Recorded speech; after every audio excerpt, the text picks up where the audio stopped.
All right, we're live. Football fans, welcome to the Week 8 Recap Roundtable. On today, we got Amino Bambino representing Broncos Nation. So we're going to go ahead and get started with that game. Denver Broncos beat the Jacksonville Jaguars 21-17. Basically, what I saw in this game, it was an ugly game, and they barely did it. But Russ and the Broncos finally pulled one out.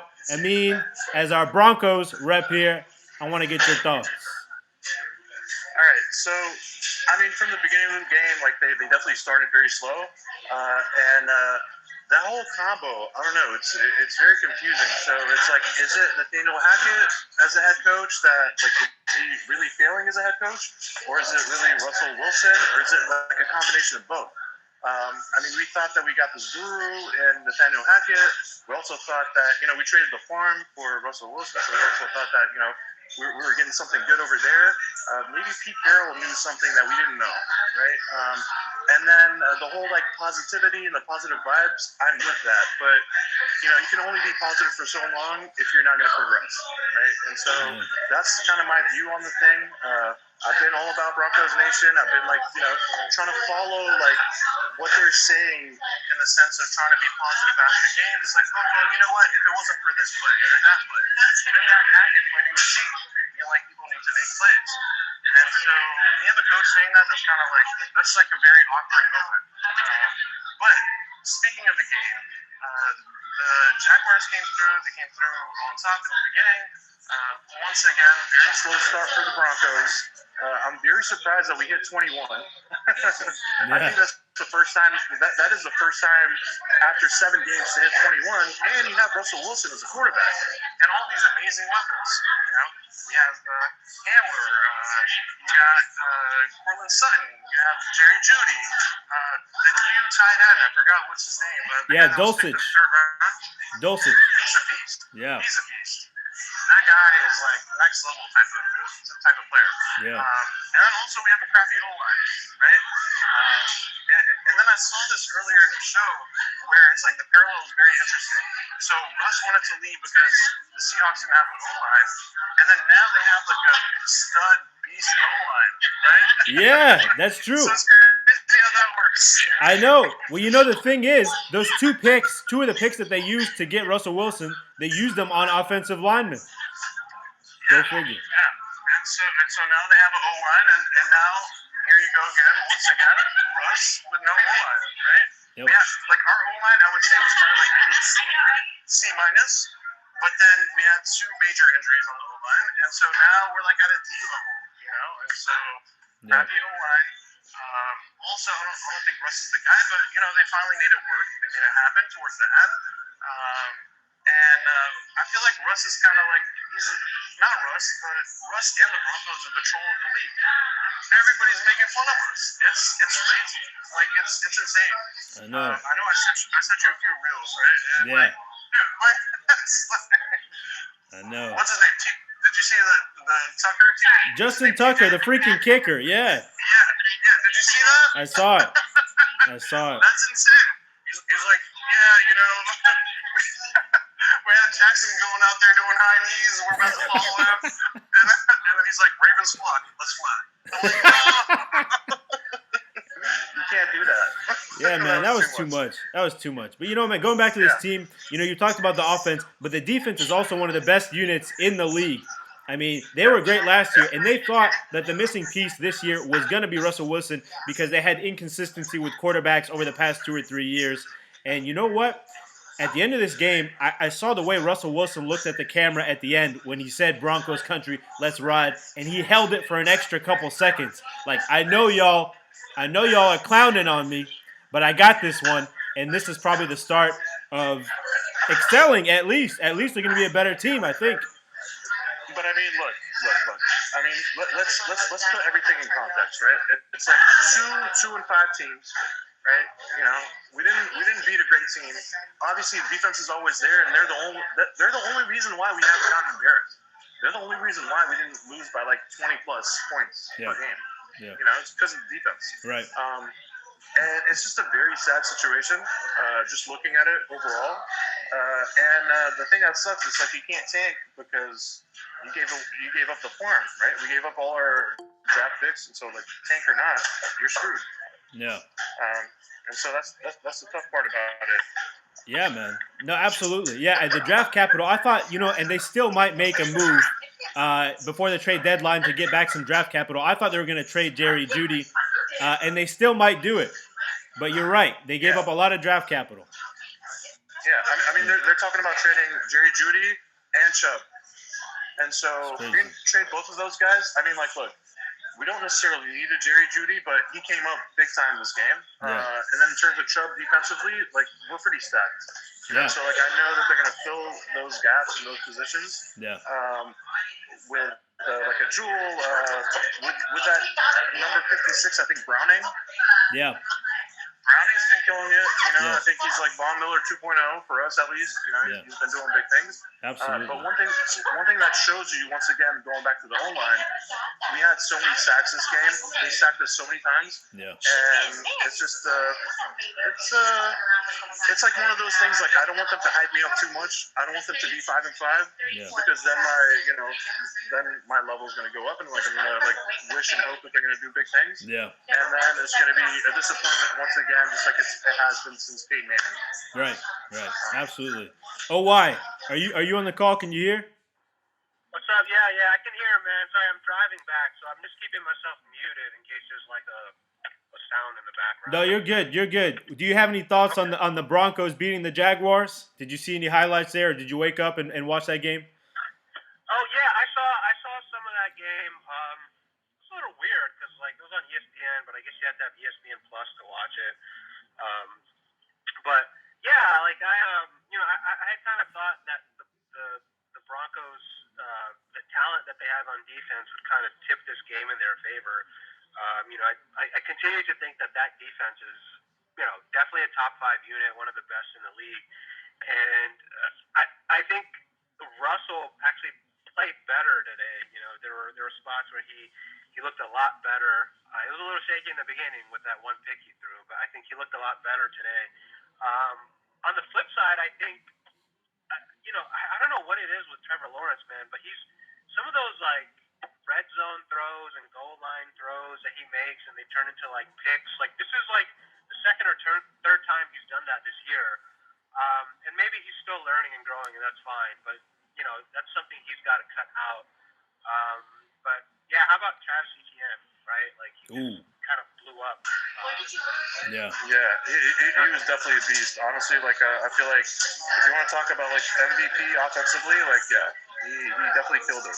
Absolutely, yeah. Etienne, this was his first game as the full-on starter after James Robinson left, and he finally showed his worth. I mean, 156 rushing yards. Everyone kind of tags this guy as just a receiver out of the backfield, whatever. 156 rushing yards. He added one catch for 6 yards as well. But I think he's going to be one of the premier running backs in this league. So we're going to move on to the next game. I mean, if you want to stick around and talk some of these next games, it's up to you. We're gonna talk about the Eagles and the Steelers. I will for a bit, but like honestly, I have no input. Okay. Unfortunately, I'm the kind of guy that I like my teams, and I only follow my teams. I got you. So it's I might not be able to give some input, but like I'll stick around just to like hear some of the commentary there. Okay. Yeah, absolutely. By the way, I'm you guys' commentary, and honestly, just to add on to that, I was super hyped when I saw that. I was like, man, this is like pro level type of stuff, and well played, guys, and hopefully keeps on going and keep the momentum rolls up like the Avalanche that won the Stanley Cup last year. Oh, there you go, Colorado pride, baby. I love that. No, thank you so much. I appreciate that. I mean, thank you, man. I appreciate it, and it's great to have you on. So we're gonna move on to the Philadelphia Eagles beating the Pittsburgh Steelers 35-13. The basic takeaway from me on this one: A.J. Brown is a superstar. Oh, why? I know this kind of hurt to see a little bit, but it was probably expected, at least by most. Yeah. I look pretty stupid today, and that's okay. Like I've looked stupid before too. I was hoping, that, I until like the day before when Watt was officially ruled out, and then they lost their kicker, and I was like, all right, this might turn into like a 40-point blowout or something. But yeah, I mean, credit to the Eagles. Like I said before, they have one of the best rosters, top to bottom in the league. They're loaded at those positions. I agree. That AJ Brown, unfortunately, I have to admit, he might be the best receiver in that division. That was a great get for them. I don't think Robert Quinn did too much today. They just traded for him. I don't think he did too much today. Wow, I'm by the way, it's totally random, but I'm driving behind this dude, and his license plate has Musty with like 4 Y's. So I don't know if you know him or not, but yeah, totally random. But, oh my God. Amin might know him. I don't know. Amin knows a lot of Musties too. True, yeah. It sounds like a Musty Ellie type of situation, but yeah, no, I actually don't know that guy. Yeah, so credit to the Eagles. They're rolling. They're red hot. 8-0. It was expected. So yeah, man. So I think just like randomly, just to cut in, right? Yeah, so absolutely. Right now, right, it's been like what is it? Week 8. Week 8. Right? Yeah. So week 8. So predictions. AFC, NFC, who's going to the championship game, and then like who do you guys think is good enough to really like rock the whole deal, and like who's the real deal right now? Yeah, I mean, relevant to this game, I would say the Eagles right now look like the most formidable team in the NFC, with Dallas close behind, and if my Seahawks can get it together, it looks like their offense and their defense is converging, and then in the AFC. The Bills playing right now, I think, look pretty formidable. Yeah. Who do you guys think? Yeah, I would echo that. I think AFC is easy for me. I think the Bills and the Chiefs are the two kind of I think they're the cream of the crop, and not just the AFC, but I think the whole league really. And then I think there's kind of there's a small gap, and then I think you have the next set of teams, and in the NFC that's actually really wide open. I think you probably have to give it to the Eagles right now because of the record, and they've kind of earned it. But again, I think Dallas, San Francisco, and I think the Seahawks kind of round out that group of teams. I think who can kind of compete, to get deep into the playoffs. I think those are the teams right now that are starting to separate themselves. Yeah. Absolutely. I mean, who do you think? NFC, AFC. I mean, like, what do you guys think about the Giants? Well, the Giants got beat by my Seahawks today, so I see them as frauds. Yeah, I mean, like, going with the Seahawks, like I said, you should check out That's Good Sports. Yeah. So he's like a Broncos dude. Yeah. But he talks about the league and that kind of thing. He gave a breakdown about Geno Smith, and the breakdown was actually pretty serious. Yeah. Just kind of saying like his whole journey in the league. Right? Yeah. And it shows that Geno was actually like one of the top guys, but he never really had everything together where he had really a chance to make something happen. Geno didn't just come out of the woodwork. Geno's been doing things, and he was picked up to do that for the Jets, but they never had the full composition to make it happen. Yeah. But I feel like right now with Pete Carroll, I mean, Pete Carroll is a genius. If you can do it in college and you're doing it in the league, you're like a next level type of coach. Amazing. And these are back-to-back revenge games for Geno Smith, and you're absolutely right. And we're going to touch on that a little bit later when we talk about that game. The last thing I'll say about this Eagles game, that Eagles pass rush, whenever I watch this game, whenever they came into this game, the Eagles pass rush was in Pickett's face the entire day. They made it very uncomfortable for him. This was a game in the first quarter and a half, but then the Eagles just kind of consolidated this game, showed Pickett that he was a rookie, and they took off from there, and it ended up being a blowout. Anyway, moving on to the next game. Atlanta Falcons beat the Carolina Panthers 37-34. This was a wild game. Almost ended in a tie, and the kickers played a big role in this. Oh, wow. Did you see this game? What do you got? I did watch this game, at least like the latter half of the game. Bro, my big thing is they gotta stop cutting to the kickers like after they miss these kicks, because I feel so bad for them, bro. Like just seeing their reaction to the misses is just like, all right, man. Like I know it's their only job, but at some point I don't know, man. Maybe I'm too much of a softie. think as far as the Falcons go, you know, I think Kyle Pitts was a lot more involved today, so that's good for fantasy purposes, and I think, quite honestly, it's good in general. Like I said before, I have no idea why they're not really focusing their whole offense around him, which is what they need to do. No. But it's crazy to me to think that, you know, the Falcons are now leading that division at 4-4. Crazy. Which is, again, that division is completely wide open. I would not be surprised if Tampa Bay came back and won that division. But right now, you know, props to them. And they need to get rid of that stupid helmet rule, which is what I call the Emmitt Smith rule, because he used to do that, and he would take the helmet off, and they instilled that rule. I just think it's one of those stupid rules that, you know, penalize a guy for 15 yards, which makes no sense. But, yeah. You're absolutely right, man. It's some of my takeaways from this game, and I'm going to touch on that point that you made. Lorenzo Carter, and on his pick 6, he's a linebacker for the Falcons. That guy looks like he runs like a linebacker, man. I think that they should use him on offense a little bit. A few other things. Marcus Mariota's elusiveness is very, very important to this Falcons offense, and it really kept them in this game and allowed them to win. Algier, also the running back, he used to be a linebacker in college, and he's definitely built like one. He's built like more like a square, you know, like those roadblocks. You know, that's the way he's built, and his nimbleness, like as a running back, is very, very impressive.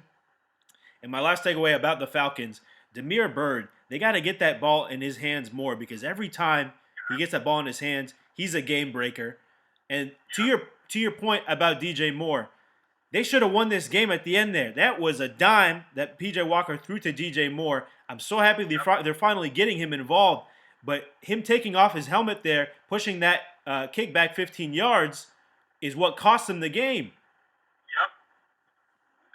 Crazy. I mean, he should have known. That was definitely a mistake on his part. But I'm not letting him off the hook here. I just think the rule is so stupid. I agree. I definitely agree. Yeah, and a bunch of the rules have been like they've been like extra soft, you know, or like for example, like somebody's going after the quarterback, and then they just like push them, right? It's just a push, you know. Yep. Like come on, you know, and then you get like a 15-yard penalty, and like it's not a good look.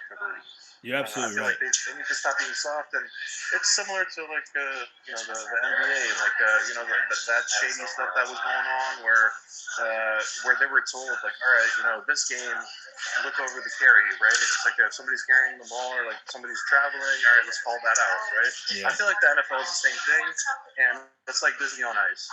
You know, like last game I forgot who the Broncos were playing, and I know they gave us a lot of calls just because they want primetime Russ. And me as a fan, I don't like that. Right? I'm a Broncos fan, but I don't like to see that. Yeah. No, I agree.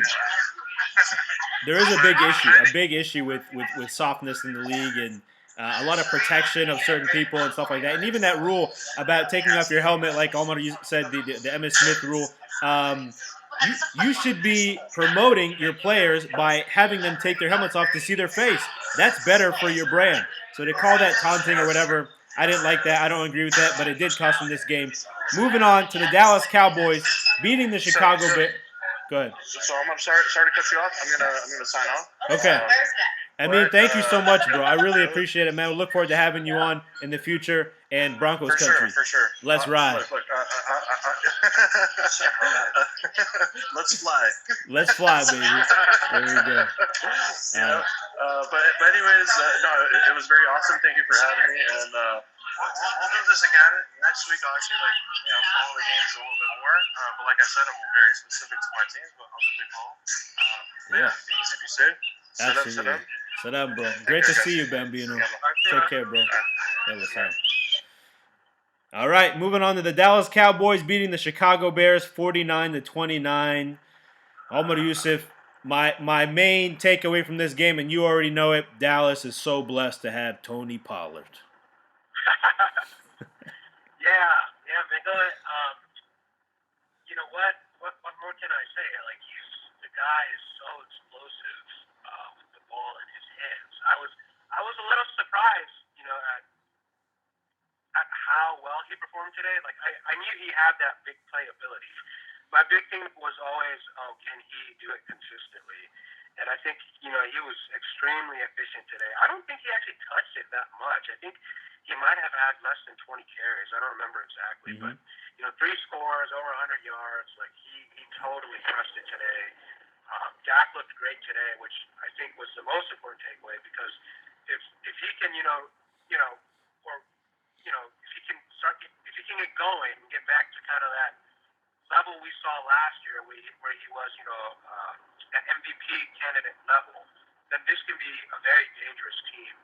I was close, man. I predicted 56-10, so I was like really rooting for that last 7 points, like at the end of that game. Got close. Yeah. But, man, the defense was, like, crushing it today. Micah was all over the place. That touchdown he had was nuts. And, part of me can say, or part of me can see some concern with how many yards we get. We gave up over 200 yards on the ground. But at the same time, if you consider who we're playing, the Bears are the number one rush offense in the league. And their whole identity now, as we've seen it evolve in the last 2 or 3 weeks, into being a very run-heavy team. Everything is focused on the run, right? Running backs, receivers, you run read option, RPO with Fields. Everything is run-heavy. So, when I look at that in context, I'm not too worried. It's always good to go into the bye week with a win. So, I'm really happy with where things are right now. For the Bears, again, if I'm a Bears fan, I'm slightly encouraged by what I'm seeing from Fields. Maybe not throwing the ball. I think he still has room to grow. He's still very young, so he still has room to grow. But just having the confidence to get out and run and make plays, I think is encouraging to see from him. So that's kind of what I saw from the Bears. They just need to get rid of those all orange unis not working. Scrap them. They're not. So yeah, that's kind of my takeaway. Yeah, man. No, you're absolutely right. I think this was the second game all season that Dallas defense has given up 20 points, but I think it was mostly kind of in garbage time. But you're right. I agree. I think the Chicago Bears should lean all the way in to this run concept because between Fields and Khalil Herbert and David Montgomery and some of the other guys that they have on offense as well, I think that can be their strength, and they can just lean all the way into it and have that be their identity. And then Fields can kind of progress as a quarterback as he goes. He has some good targets. Mooney, Kmet finally caught his first touchdown since 2020 today. But absolutely, Dallas continues to look dangerous. So that's my main takeaway. You're right. Moving on to the next game. Minnesota Vikings beat the Arizona Cardinals 34-26 in a very tightly contested game. Kirk Cousins continues his reign as the 1 p.m. GOAT. What say you, OY? Yeah, man, he's Kurt Manning for that 3-hour window. I was a little surprised actually that I know like when we did the pick there was a mixed panel basically with some of the folks picking Arizona. I really didn't see them kind of winning this game, so I was a little surprised that they competed and came back and turned this into a game. But I guess now that their offense is somewhat at full strength with D-Hop, he made some nice catches today. I think the Vikings, like I said last week, are very quiet. Last week they were 5-1, but now they're 6-1. They're a very quiet 6-1 team. I don't think that they're like in the elite of the NFC, which is already weak, by the way. But I don't think they're like kind of like that cluster of teams I mentioned earlier. But they are like right below that, and I think they are clearly the cream of or the top of that division. So yeah, my takeaway is the Vikings just keep rolling. They pretty much are going to lock up that division. I think pretty early, especially if the Packers keep losing. Yeah. Yeah, no, you're right, man. They just seem to take care of business and beat the teams that are worse than them. Even though today was very, very close, you're right. You mentioned Hopkins. He had a one-handed, left-handed, incredible touchdown catch today, and he's a game changer, man. I mean, he, puts them at least like one level above what they were without him. So he's a game changer. I think he had also like 150 yards receiving. Yeah, I always maintained that he was the best receiver in the league because of how he performed with like no quarterback for so many years in Houston, like what he did, and then he came to Arizona and he was still great. So I don't know if he's still the best receiver in the league, but I agree that he is a game changer. monitor to see if that can kind of wake up the Cardinals a little bit here. Yeah, you're right.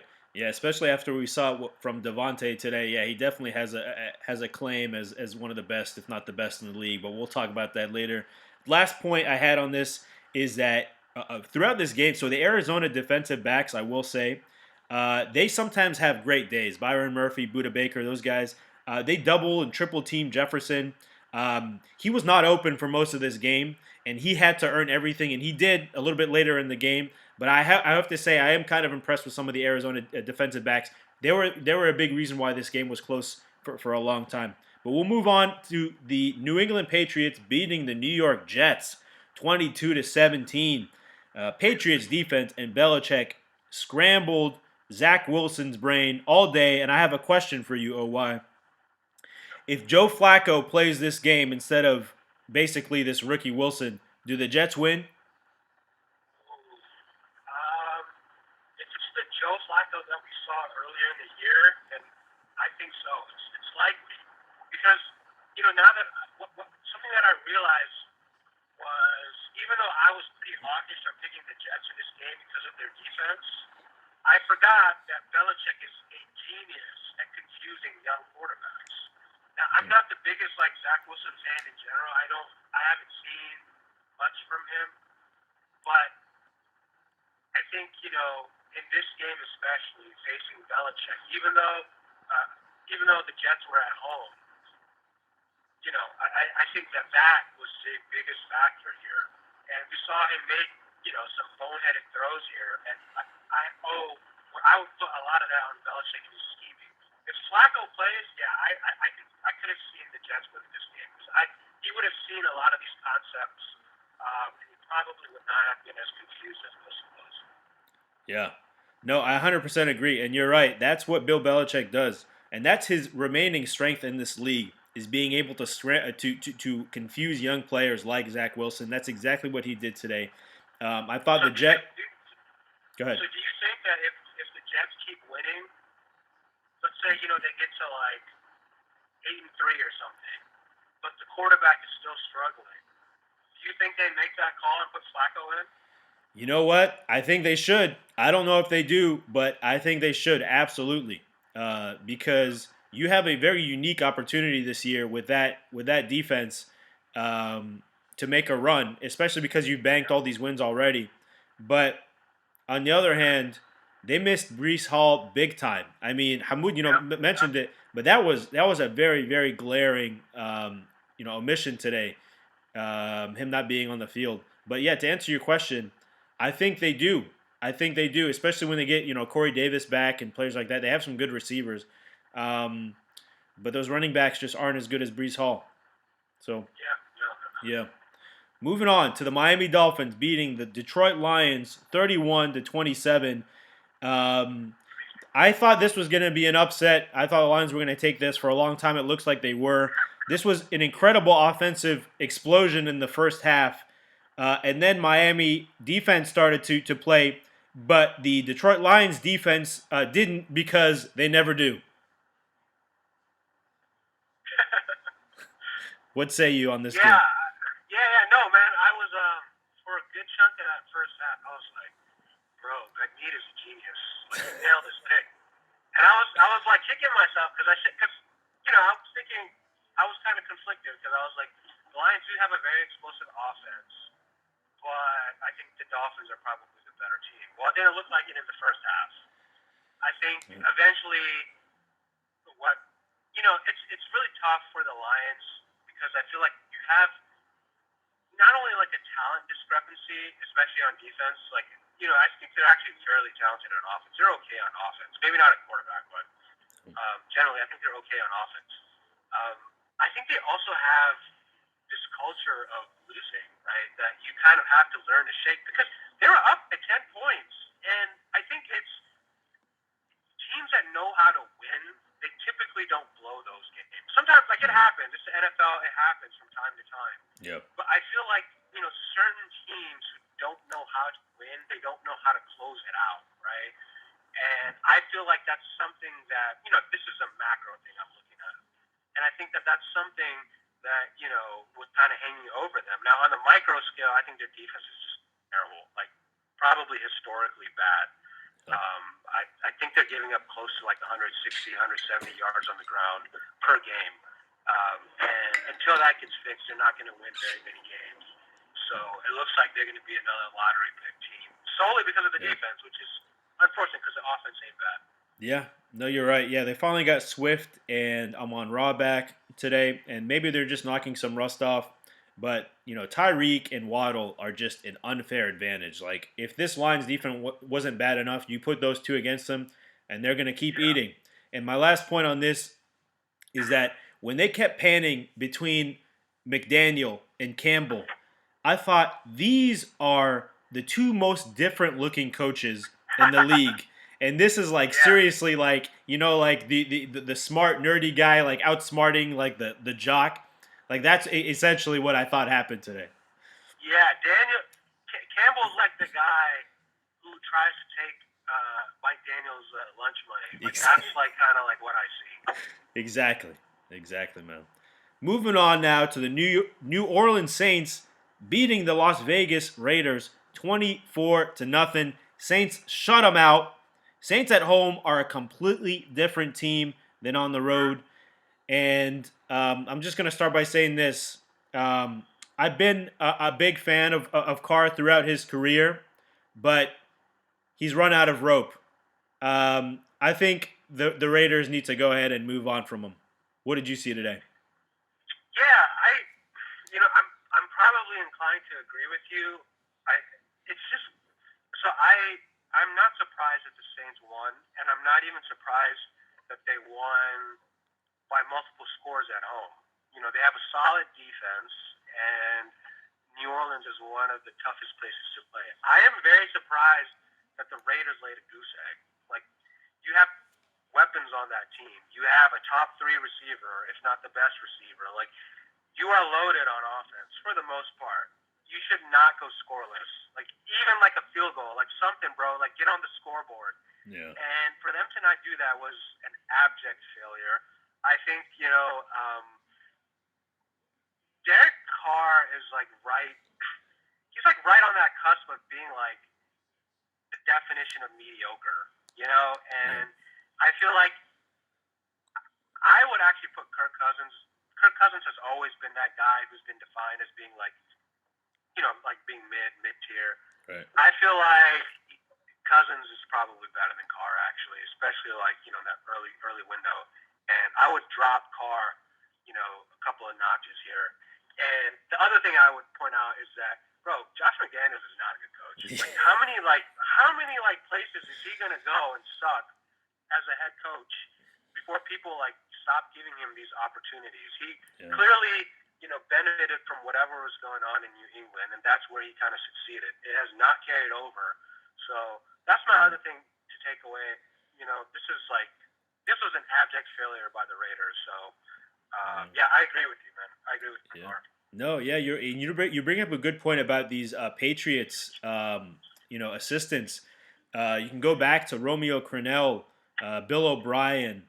Oh wow, Naiv's jumping on the call. Josh McDaniels, Matt Patricia, Joe Judge. Nice. The list goes on and on and on. And you're right. These Patriots, once they leave New England, it's tough for them to succeed. But we'll go ahead and move on to the next game here as Naif joins us. The Washington Commanders beat the Indianapolis Colts 17-16. My main takeaway from this game, Terry McLaurin, an Indianapolis native, for the second straight game, single-handedly won this game for the Commanders.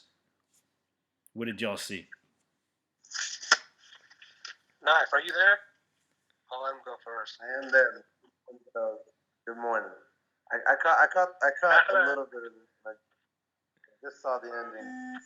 My boy Sam Ellinger didn't get it done, but I like what I saw from them. They rallied by the Redskins.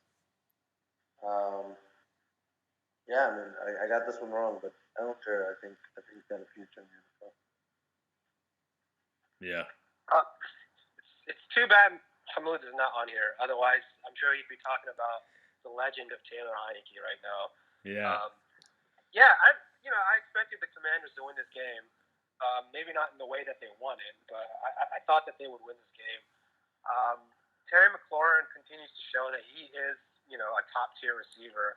I actually didn't know he was from Indianapolis until he made that catch and started, claiming the city, on the field. So, yeah, man, I think this was the case, to me of it just seemed like Sam Ehlinger was kind of trying to find his footing in this game. So we'll see what the Colts do moving forward with him, because they do have weapons. They have a decent set of weapons. But bigger picture, I'm starting to wonder about Frank Reich, man. I've always been a Frank Reich fan. I thought he was a pretty good kind of play caller, play designer. And he might be, but his time might be running out in Indianapolis, because this is the second straight year, where you're getting these results. But some of that might also have to do with horrible quarterback play, so who knows? Yeah, and you're right. Hamoud did text me, and he said he couldn't make it today. He was traveling, but he said, "Let's crown Heineke the scrappiest QB of all time." That's what Hamoud wanted me to say on his behalf here. So we'll go ahead and move on to the Seattle Seahawks beating the New York Giants 27-13. First thing I'll say is you're welcome, Cowboys fans. Second thing I'll say is it's halfway through this season, and this team that traded for their franchise quarterback and cut their best defensive player is first place in the NFC West. Both offense and defense showed out today. Metcalf and Lockett basically didn't practice all week. It was thought that they were going to miss this game through with injury, but they played through pain. The pass rush is finally starting to show itself. Boye, Mafe, these kind of guys. It was non-existent for the first few weeks, and it's finally coming together. What did you guys? I'm going to stop. I mean, these are my Seahawks. I know I could talk about them, but I'm going to stop here. What did you guys think of this game? So, I'm just going to say it, man. The Giants are the worst 6-2 team in NFL history. There we go. Yeah, I just, to me, this was just a team, an untalented team. The Giants really don't have that much talent, just running into a better team. I think the Seahawks, so, I am, surprised. I didn't expect this. I think they're just a better team, better coached team. Gino is, playing really well this year. In fact, I'll go, actually, I'll save that for my hot take. I'll wait. But, okay. Yeah, I think this game was pretty simply just, a subpar team playing a better team. And we kind of saw it today, given how the Giants, couldn't put up the points, couldn't keep up. So, my takeaway is that the true kind of ceiling for the Giants kind of showed today. But, hey, that's not to take away from what they've done in the first half of the year. It was impressive getting, this far this early. But, you're just kind of starting to see that lack of talent show up. Absolutely. Naif, what did you have to okay, he raised his hand. What do you have to say about your boy Gino? Hey, man, the Seahawks look great. I really want to agree with you, but I think the Giants just went up against a great team in the Seahawks, to be honest. And, they have a bye coming up, and then they play the Texans and the Eagles and the Lions. I think they can get to 8-2 before they play the Cowboys again. But, the Seahawks just looked great, man. That fourth quarter was great. Gino just balled out. Kenneth Walker struggled a bit. He scored a late touchdown to seal the deal. I think it was a great Seahawks team. I don't think it was a bad Giants, to be honest. Yeah, I agree. And, I hope I'm not stepping on your toes with this, but I just want to close it out by saying I've been watching Pete Carroll coach the Seahawks for, 12 years now? And they've been a great team for most of that time, if not pretty much all that time, except for maybe 1 or 2 years. And he's never gotten any Coach of the Year consideration. And I think it's finally time to give Pete Carroll, given everything that's happened, trading Russ, cutting Bobby, doing all this stuff, and then bringing in, Gino to start, and then bringing this team that's supposed to be tanking and having this kind of success, first place in the NFC West. And the NFC West, after, midway through the season, and still maybe in line to get a good draft pick with the good Broncos pick, even though they won today, it's not going to be as great, but maybe still a top 10 pick. I think he has consideration for Coach of the Year. But we'll move on to the next game. San Francisco 49ers beating the Los Angeles Rams 31-14. This continues the Niners' domination of the Rams in the regular season, and it happened again. What y'all see? Yeah, this was a really impressive win, I think. I did not expect the 49ers to win this game with with Debo being out, and B, I did not expect them to kind of trounce the Rams like they did. I think the Rams were at home, right? Yes. I mean, not that it matters. There's no home field advantage there, but that's true. I didn't expect that. So that's pretty impressive, and that's kind of why I've always thought that the 49ers are in that tier of contenders because of how good that roster is. So, and hey, what? For 1 week, that Christian McCaffrey trade kind of like paid off. I don't think it's going to pay off long term, but it paid off for 1 week. So whoever has him on fantasy is a happy dude, right? Or happy lady right now. Yeah, you're right. 3 touchdowns. Naif, what did you see? Yeah, I mean, I think we caught a glimpse on how the Niners want to use McCaffrey. Honestly, it's criminal what the Panthers received for what the Niners gave up here. It's absolutely nothing. If Niners keep using them this way, I think they're going to be a threat deep into the playoffs. I hope he gets in. Yeah, no, unfortunately, you're right. And also, my takeaway here from the Rams is that they're too finesse of a team to be competitive anymore, to be honest with you. I don't think they're tough enough. And I kind of see that like week after week.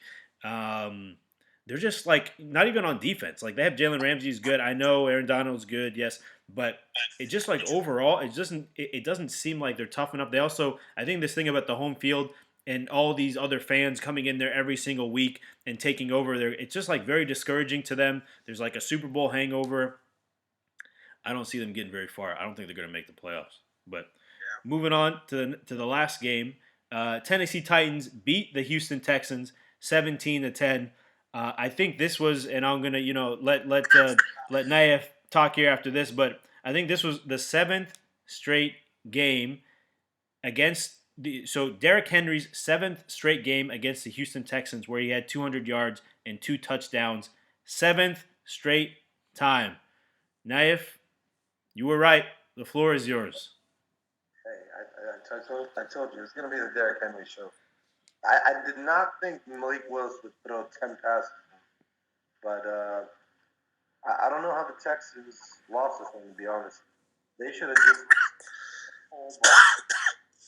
let Malik Willis throw to open receivers because it doesn't make any sense. You knew the Titans were going to run the ball all day, and you still couldn't stop him. Henry just ran wild. I mean, what can you say? He's been on fire this year, man. He's bounced back. Yeah. Oh, wow. What do you got from this game? So I actually didn't watch this game too much. So I don't know if I have too much input, but I'm not surprised by Derrick Henry kind of going off a little bit. It's starting to get to that time of the year where he'll start, or they're going to start trying to ramp him up. So we'll see how that goes, and I expect Ryan Tannehill to be back at some point because otherwise, I think they would have tried to involve Malik Willis a little bit more, but we'll see. Yeah, Malik Willis looked really shaky at the beginning of this game. I didn't see much of the end of it. I guess Naif, he doesn't look that great, or I guess they didn't give him a lot of opportunities. Maybe he's just a rookie first start, probably nervous. I didn't realize Derrick Henry owns the Texans like this. I don't think he's going to have amazing stats like this every single game.